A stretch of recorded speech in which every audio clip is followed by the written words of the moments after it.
안녕하세요. 라이프노트입니다. 제가 오늘 다룰 주제는 바로 중상층에 관해서 한번 이야기를 해볼까 합니다. 우리가 뉴스나 기사를 보면 요 중상층이라는 표현을 굉장히 많이 보고 의외로 중상층이라고 표현한 이 통계의 구간들이 일반적으로 자기가 포함되는 경우가 많습니다. 그리고 많을 수도 있어요. 왜냐하면 생각보다 중상층의 범위가 높지 않더라라는 거예요. 그런데 대부분의 사람들은 여러 가지 설문조사를 통해서 물어보면 내가 중상층인 걸 모르거나 중상층이더라도 자기가 중상층이 아니라고 대부분 8, 90%가 대답을 한다는 겁니다. 그만큼 중상층이라는 건 사실 통계표로는 나와 있지만 객관적이지가 않고 상대적이다. 상대적이기 때문에 내가 중산층인지도 모르고 중산층이 어느 정도인지 가늠하기가 어렵다라는 겁니다. 그러면 우리가 요 표하는 요 중위소득을 따져서 생각을 해보면 분명히 나는 중산층인데 왜 잘 못 살고 나는 가난한가 라고 생각을 할 겁니다.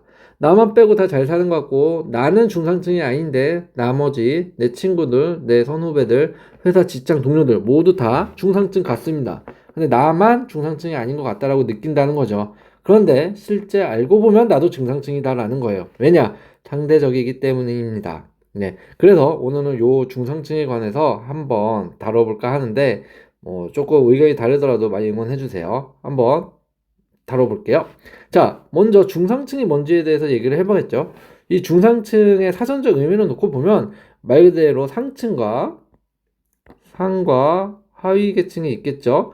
그리고 요 중간 계층의 사람을 중상층이라고 해요. 자산이나 소득 정도가 중간 정도 있다. 뭐 누구나 다 알고 있는 겁니다. 문제는 내가 어느 정도인지를 몰라서 그리고 어디에 걸쳐 있는지를 정확히 알 수가 없기 때문에 상층인지 하층인지 알면 중상층이더라 중상층의 끝부분인지 위에 부분인지 중상층의 아랫부분인지를 모르기 때문에 내가 어느 정도 노력을 해야 중상층으로 가는 수 있는지 가늠할 수가 없다. 그래서 중상층을 참 정의하기가 어렵다라는 겁니다. 자, 보통 이 커뮤니티에서 말을 하고 있는 중산층의 기준 한번 갖고 와봤습니다. 일단 차가 한 대씩 있어야 되고요. 세단급 이상의 외제차면 더 할 나위가 없죠. 그리고 집은 꼭 자가 기준으로 한 채 이상 있어야 된다고 합니다. 요것도 수도권 기준이고요. 연봉 사실 이것도 좀 오른 거예요. 7천 이상이었는데 8천. 그래서 1억 이상이 됐을 때 보통 중상층이라고 표현한다 라고 합니다. 그리고 더욱 문제는 위와 같은 조건을 지키면서 아이 사교육비와 생활비에 눈치 안 보면서 쓸 수 있는 정도가 아닐까라고 말을 한다고 하는데 이거는 사실 중상층이 아닙니다. 상류층이에요. 매우 상류층이다. 연봉이 8천에서 1억 이상 매우 많을 수도 있지만 의외로 많지도 않다. 우리 전 국민으로 놓고 봤을 때는. 그리고 뭐 차 한 대는 있을 수가 있지만 집 자가 같은 경우에도 대출을 받으면 그게 빚입니다, 다. 네. 뭐 집값이 오르는데요 라고 하지만 어쨌든 빚으로 사는 거기 때문에 저는 이게 왜 이게 중상층인지는 모르겠어요. 근데 이거를 가까스로 힘들게 유지하면서도 생활비와 사교육비가 눈치 안 보면서 쓸 수 있는 정도면 저는 상류층인 것 같습니다. 매우 큰 상류층이다. 차라리 이 커뮤니티 중산층 기준이 맞으면 차라리 나아요. 왜냐, 나는 아닐 거기 때문에. 근데 알고 보니까 나도 이미 계층에 포함되어 있다는 게 사실입니다. 왜냐, 내가 중상층에 속한다면 이 세상이 얼마나 부자가 많을 것인가 생각이 가늠이 안 간다는 거죠. 그만큼, 아니, 저 정도가 상류층이고, 그럼 그 밑에가 중상층이면, 내가 중상층인가? 라고 착각을 할 수가 있는데, 그리고 생각을 안 할 수도 있는데, 나랑 먼 이야기라고 생각할 수도 있는데, 문제는 나도 중상층에 속한다는 거예요. 그러면 왜 내가 중상층에 속하는지 한번 이야기를 해볼게요. 그 모든 그러니까 속한 계층들이 상위층은 자기를 중상층이라고 생각하고 중상층은 자기를 하층이라고 생각을 하기 때문에 내가 중상층인 걸 모른다는 거예요. 그래서 이제 모두 이제 요 계급에도 계층의 사다리라는 게 있잖아요. 네. 자신의 모두 계층을 한 단계 아래로 보고 있다. 그럼 자, 이 계층의 사다리 올라가는 방법이 다양하게 존재를 하겠죠. 세 가지가 있습니다. 일단 월급을 올려야 되는 거. 그리고 투자로 성공하는 거. 제일 쉬운 상속하는 방법과 상속에서 증여죠. 증여하는 방법이 있을 겁니다. 그런데 잘 생각해 보자고요. 우리가 90년대만 하더라도 우리 월급으로 충분히 먹고 살 수 있고 성공할 수가 있었어요. 그리고 외벌이도 가능했습니다. 8, 90년대만 해도. 그런데 올 이제 2000년대가 들어서면서 요즘 같은 세대는 어떡하죠? 월급으로 집 사기가 매우 힘듭니다. 그리고 외벌이로 먹고 살고 아이까지 있는 경우에 더 교육시키고 집 사기에는 하늘의 별따기죠. 그렇기 때문에 요런 한 가지 방법이 아니라 여러 가지 방법으로 우리는 계층의 사다리를 올라가야 했다. 그리고 지금도 올라가고 있는 중이다. 그러면 이 근로소득을 올리는 방법에 대해서 한번 이야기해 볼게요. 자, 8, 90년대 해도 열심히 해서 집을 살 수가 있었어요. 1, 2억 집도 대출받아서 열심히 갚으면서 살아갈 수 있었다라는 거예요. 그런데 지금은 소득만으로 집을 구매하기 어렵다고 했죠. 왜냐하면 시대가 그렇게 됐어요. 왜? 시대가 그렇게 됐냐? 집값이 예전에는 이렇게 1, 2억 하던 걸 살 수가 있었지만 그나마 뭐 5억 정도 하면 어떻게 좀 비비겠어. 이게 올라가는 게 심상치가 않죠. 8억, 10억, 12억, 심지어 뭐 20억이 넘어갑니다. 이러니까 대출 받아서 갚을 수도 없을 뿐더러 아예 대출도 안 해줍니다. 소득이 작은 경우에는 대출도 이만큼이 안 나와요. 때문에 그냥 외벌이나 근로소득만큼으로는 집을 살 수가 없다. 아니 그냥 맞벌이를 해도 이런 20억, 25억짜리, 12억짜리 집을 살 수가 없다. 이제 그런 시대는 끝났다. 그러면 우리가 최종적으로 든 생각이 뭐죠? 아, 근로소득을 높이자라는 생각이 듭니다. 투잡, 쓰이자, 뭐 블로그, 유튜브, 뭐 부업 다 해봤습니다. 되지가 않죠. 결국 현실 한계점에 부딪힌다는 거예요. 그런데 내가 중상층이라는 거예요. 그렇다면 이제 나도 투자를 해야겠군 하고 생각을 합니다. 왜냐? 벼락거지가 될 것 같아서, 더 가난해질 것 같아서. 그래서 여보, 우리도 집 한 채를 사자. 그러나 부동산 봄이 또 일어납니다. 2, 3년 전에 집값이 폭등을 하죠. 정부에서 제대로 사다리까지 걷어찬 거죠. 사다리를 이제 계층의 사다리를 저는 제대로 걷어찬 것 같아요. 정부에서 아주 제대로 올려놨죠. 그래서 안 되겠다, 여보. 더 가난해지기 전에 그러면 우리 영끌해서 집을 사자. 이러면서 이제 영끌족이 많아집니다. 영끌족이 너도 나도 맞벌이 외벌이 할 거 없이 아이가 있든 없든 더 가난해지기 전에 더 집값이 올라서 못 사기 전에 영끌까지 해버립니다. 내가 가지고 있는 1, 2억 집값 8억, 9억 하는 걸 대출을 7억, 8억씩, 7억, 6억씩 받으면서 연끌해서 사는 거죠. 그런데 문제는 가격이 이제 떨어지기 시작하고 점점 거품이 사그라들면서 내게 남은 건 빡센 원리금 빚만 남아있더라. 이러면서 근로소득만으로는 진행이 안 되게 되는 거죠. 그래도 내가 중상층이라는 거예요. 세상은. 그래, 그러면 이제 타이밍이 지금 사는 거래. 집은 글렀으니 주식이나 코인을 하자. 남들의 수익률 인증해주면서 계속 돈 불리고 있는 걸 보여줍니다. 나와 우리 불쌍한 가족, 아이들은 왠지 거지가 되고 있는 것 같아서 안 되겠다 여보, 우리도 지금 사보자 해서 주식과 코인에 돈을 넣기 시작을 합니다. 그런데 이것조차 무모했는지 나중에 투자를 하고 나서 깨닫게 되죠. 어떻게 마이너스 수익을 보고 있는 거죠. 투자로도 올라갈 수 있는 사다리가 안 생기는 거죠. 한계에 부딪히는 겁니다. 절대 상류층으로 올라갈 수가 없는 거예요. 서민들, 하층민이 중산층으로 올라갈 수가 없게 되는 거죠. 왜냐? 이런 사다리가 하나하나씩 무너져 버리기 때문이죠. 그럼 세 번째, 마지막으로는 상속이나 증여를 해서 재산을 좀 물려받자. 계층을 업그레이드 하기 쉬운 가장 좋은 방법은 증여죠. 살아계실 때 받으면 증여, 돌아가시고 재산을 받게 되면 상속인데 보통 이제 증여를 합니다. 그런데 증여를 하려고 보니까 부동산 값이 폭등하면서 상속세 증여세를 더 내고 몇 배씩 더 낸다고 합니다. 그리고 서민이었던 사람도 이제 부동산이 급등하면서 갑자기 안 내던 세금까지 내기 시작합니다. 중상층들이 사라지고 있더라. 중산층이 사라지면서 이제는 더 이상 오갈 데가 없어지는 거예요. 그러니까 잘 생각해 보면 이렇게 소득도 올리고 투자를 성공하고 상속이나 증여를 받아서 우리가 계층이 올라가야 되는데 소득도 한계에 부딪혀. 또 투자도 성공하면 뭐합니까? 금투세라고 해서 이제 세금을 걷어가기 시작하죠. 네. 증여세, 상속세 이것도 외국보다 높아요. 외국보다 상속세도 높아요. 상속세 비율도. 네. 그렇기 때문에 외국보다 높기 때문에 이것도 세금이 꽤 많이 나옵니다. 집값이 또 비쌀 경우에는. 그러니까 다 세금까지 떼가면서 국가에서 계층의 사다리를 걷어차고 있는 거죠. 이러면 안 돼요. 분명한 거는 밑에 서민들도 잘 살아야 되고 서민들도 상류층이 될 수 있도록 중상층이 될 수 있도록 올라가는 사다리를 놔줘야 되는데 계속 급여만으로는 살 수 없게 만들어 놓고서 투자와 뭐 증여, 상속에도 굉장한 큰 세금을 걷고 있다.